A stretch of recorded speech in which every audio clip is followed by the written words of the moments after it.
Dear students, welcome to our YouTube channel Vidya for Success. In this video, let us study the characteristic features of gymnosperms. Yes, now we have one more category of plant to study, that is gymnosperms.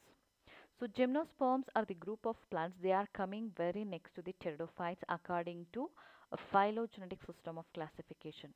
So we know that according to phylogenetic system, when we are moving ahead in the system of classification, the complexity of organism will be get increases. So according to that, compared to the pteridophyte, gymnospermic plants are more advanced. So gymnosperms are more advanced in their habitat, in their structure, and in their mode of reproduction. So in all these aspects, gymnosperms are more advanced plant compared to pteridophytes. So here we have some of the plants belong to this category. This is the cycas plant and this is Netum plant. So these two plants are belong to gymnosperm category. So by observing the plant structure itself, we can come to know that these plants are more advanced compared to pteridophytes. So we understood that pteridophytic plants are restricted to narrow geographical area, so where the cool and damp environment is there. In that habitat, we can see the pteridophytes. But gymnosperms are not like that. They are little advanced in their habitat, in their structure, and in their mode of reproduction. Clear? And let us see the characteristic feature. So gymnosperms are commonly known as naked seeded plant. So this is the common name what we used to call for gymnospermic plant. So why they are called as naked seeded plant? So here you can see in the second picture what I have displayed on the screen. You can observe the presence of seeds here. So seeds are not enveloped by any fruit. So fruit is not present outside, just you can see the seed. So because of this um exposure of seed to outside without any fruit layer, these plants are named as naked seeded plant. There is no fruit here, only we have seed. So just you compare this to the flowering plants. So in the flowering plants like guava plant, mango plant, and in uh, papaya plant, we can see the seeds are enclosed by a fleshy edible part. So that a fleshy edible part is nothing but what? Fruit. Understood? So such a edible part is not present here. Only what we can see here is seed. So that they are named as naked seeded plants. So all the plants belong to this category are going to form only seeds. There is no fruit. So because of the absence of fruit, they are called as naked seeded plant.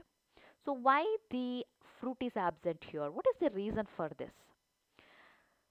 Here in these plants, ovules are not enclosed by ovary wall. Only ovule is present in the gymnosperms. There is no ovary wall. So ovule after fertilization develops into seed. But there is no ovary. So in the in the flowering plant, ovary is very common. So ovary protects the ovule. Clear? So after fertilization, ovary develops into fruit. So because in the gymnosperms there is no ovary, so that there is no fruit. So seeds are remain exposed. So because of this, they are commonly known as what? Naked seeded plants. So what is the reason why we are calling them as a naked seeded plant? Yes, there is no ovary wall. So because of this, fruits are also absent.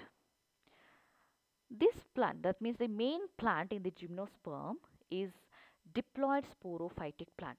So the main plant what we are observing here, that is named as a sporophytic plant because spores are the initial reproductive structure produced by the plant, and it is diploid in nature. The main plant is diploid plant. So because of this, the plant is named as diploid sporophyte, and which is well differentiated into roots, stems, and leaves.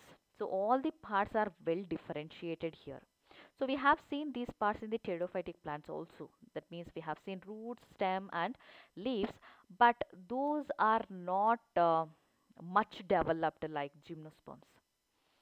Clear. So in the gymnospermic plant, roots, stems, and leaves are well differentiated, and they consist of um, xylem as well as phloem in each and every part of the plant. And one thing you have to understand here is xylem does not consist of vessels. So vessels are absent. Then phloem does not consist of companion cell. So these two things you have to remember here. Understood? So xylem does not consist of vessel, phloem does not consist of companion cell. Then there is no herbs in the gymnosperms. Not there is no small plants here. So all the plants are either shrubs or trees.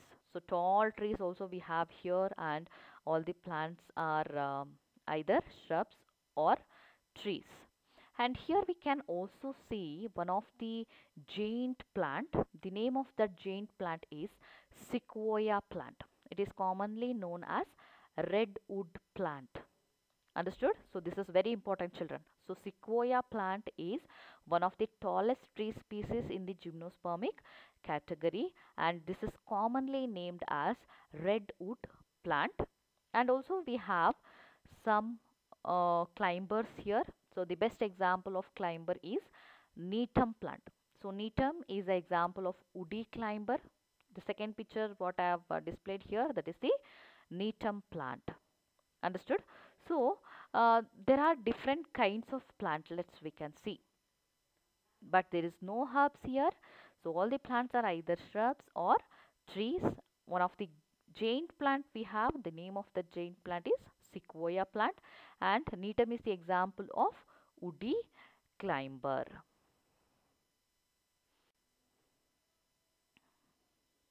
Then if you come to the roots of gymnosperms, their root is tap root system. That means the seed germinates and the radical develops into a main root.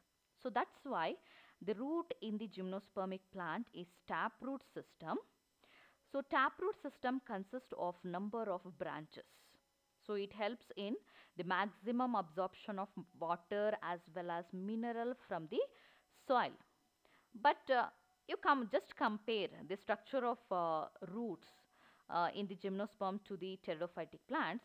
So pteridophytic plant consists of root, but their root is not deeply penetrates into the soil like gymnosperm, because gymnosperms are tall plants. That means we have only shrubs and trees here. So the root penetrates towards the deeper region of the soil. It helps in the maximum absorption of water and mineral, so that these plants are stronger in their structure compared to the pteridophytes. And in some of the plant root, we can see the association of fungi. So some of the soil fungi, they will penetrate into the roots and they form symbiotic association here. So when the fungi starts living within the root cells of the plant, such a association is called as mycorrhizal association. Understood? So mycorrhizal association is nothing but fungal association with the plant root. So this can be seen in one of the gymnospermic plant, that is Pinus. So why we are calling this fungal association as a symbiotic association? Because the fungi does not harm to the plant. That means it does not cause us any disease to the plant. Instead of that, it is giving some kind of advantages. So because of the presence of fungi, plant increases the absorption of water and mineral. And instead of that, the fungi is getting shelter within the plant root. So both are mutually benefited here. So nobody is getting harmed. So this kind of association is called as symbiotic association. So you have to remember the terminology mycorrhiza here. So mycorrhiza is the fungal association with the plant root. So this kind of association helps in the maximum absorption of water as well as mineral from the soil. So the best example of plant showing the mycorrhiza is pinus plant. So here we can see the pinus plant. So pinus plant is uh, belong to gymnospermic category. This is very tall tree, and in this tree we can see the roots are very strong and they consist of fungal association for the maximum absorption of water and minerals. Then in some of the plant species we can see the association of plant root with the cyanobacteria. That means cyanobacteria is associated with the roots of plant. So such a association will lead to the formation of coralloid roots. Clear?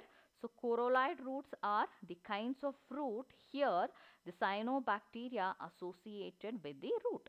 So what is the benefit to the plant because of this association? What benefit the plant is getting? So this association helps in the nitrogen fixation because the plant cannot directly absorb the nitrogen from the atmosphere. So in order to increases the nitrogen absorption by the plant consists of some organism associated with the roots.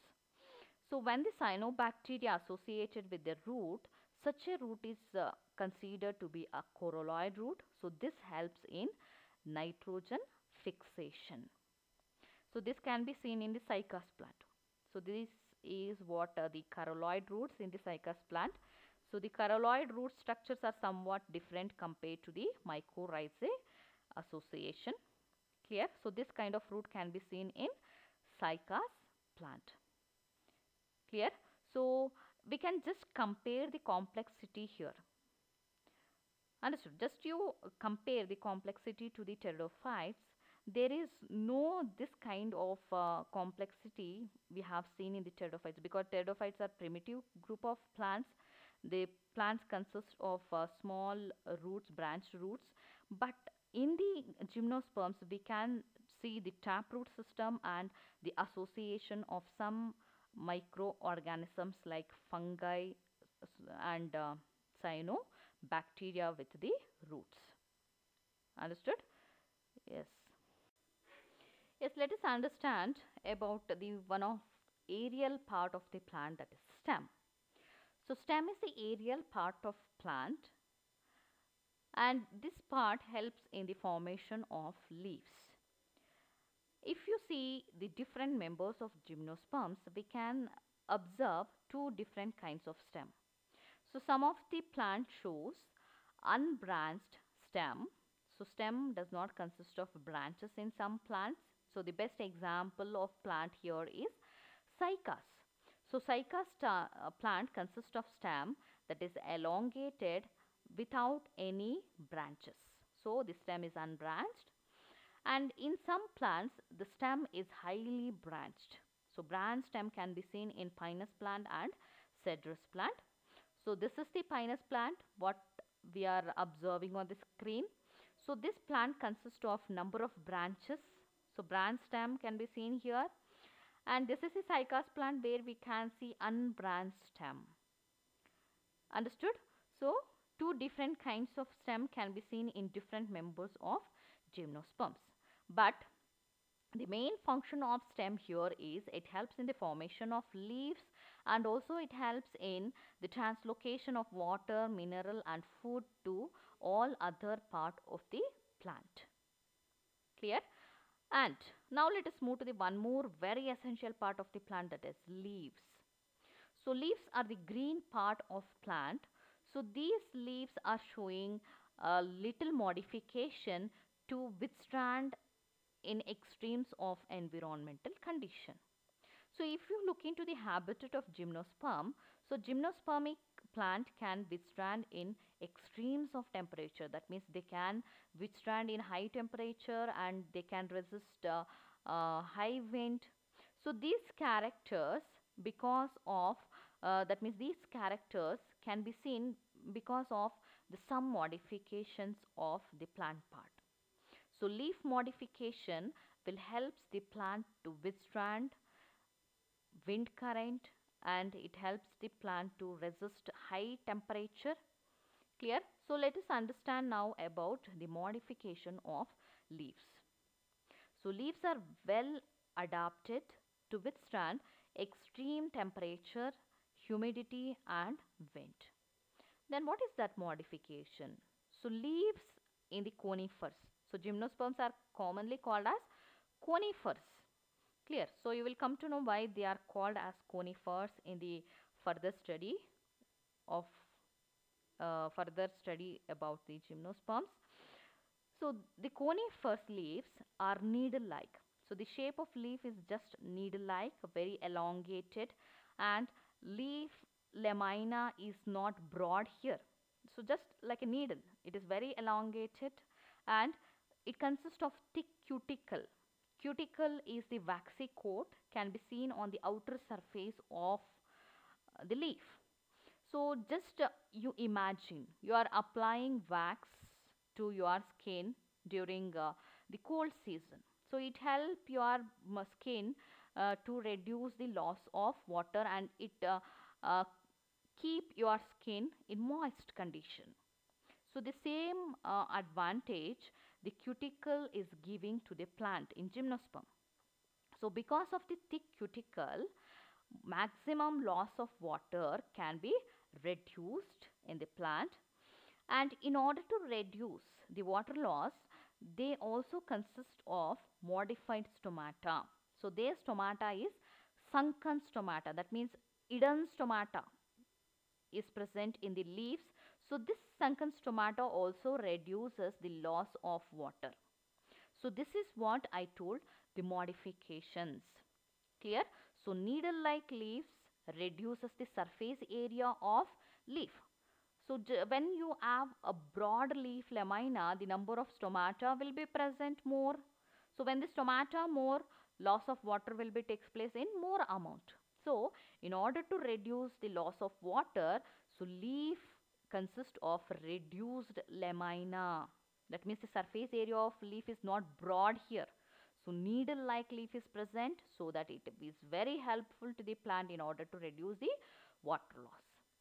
And similarly on the surface of leaf you can see the presence of thick cuticle, waxy coat is present. So this will also reduces the loss of water, and sunken stomata can be seen in order to reduce the water loss. Understood? And in some plants like cycas plant, leaf persists for few years. That means a single leaf can survive for a long period of time because the leaves are needle-like and they are very strong in their nature. So because of all this character, plant is very strong. Understood, right? Yes. So these are the few modifications of leaf can be seen in the plant in order to withstand in extreme temperature, humidity and wind. So similarly, together with all these things, leaves helps in photosynthesis. That means plants are autotrophic. So the leaf consists of chlorophyll pigment. They help the plant to prepare their own food material. Understand, children? Yes. So this is about the main plant. So in today's class we understood regarding the nature of root, stem and leaves.